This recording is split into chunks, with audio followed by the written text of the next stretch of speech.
You know, it seems like only a decade or two human beings might actually be fused with technology. We've heard about stories about microchips being installed in our hands so that we can purchase items at the coffee shop or use them as implanted identification devices. But in looking for the future of man and machine becoming one, in what some futurists refer to as a singularity, scientists may have overlooked another one.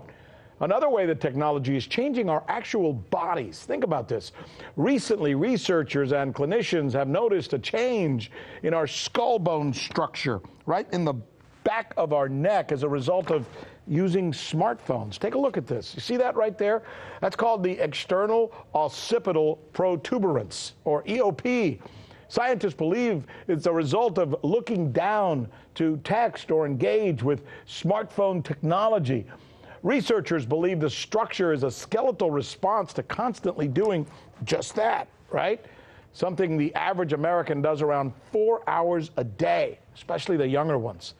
Technology may also be affecting more than just our bone structure. It could be altering our nerves in our brain. Experts now believe that texting and voice-to-text specifically could be limiting young adults' ability to read and write. Here's RT's Trinity Chavez with more.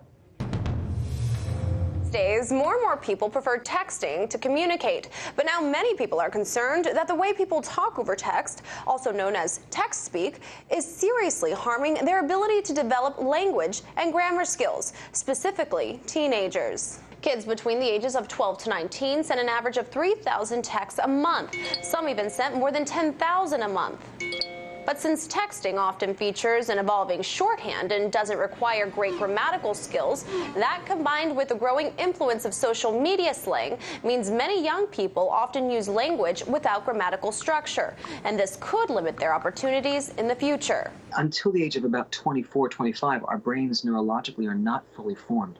And so the ages in question, let's say between 9 and 17, these kids are not actually getting enough practice to utilize the neurotransmitters in their brain, the wiring that's not being utilized so that they can get used to the proper way of speaking. According to Professor Jane Malonby of Oxford University, the ability to understand and use complex language was essential for academic attainment, leaving youngsters without these skills at a serious disadvantage.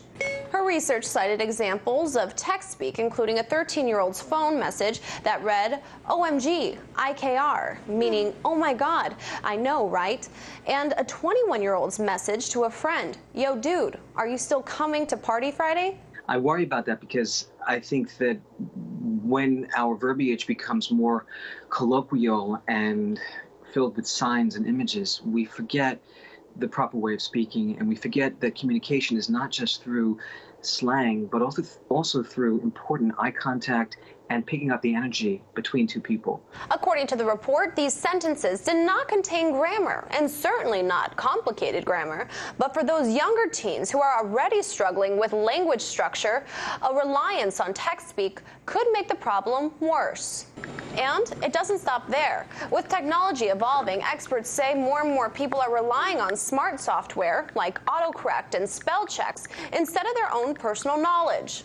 I worry that it's going to become something that is the way handwriting is at this point. We're not working as hard on it, and therefore we're going to lose it. Experts say it's important for teens to practice proper grammar even while texting, because there is a small window of time for young kids to acquire complicated grammar automatically from exposure.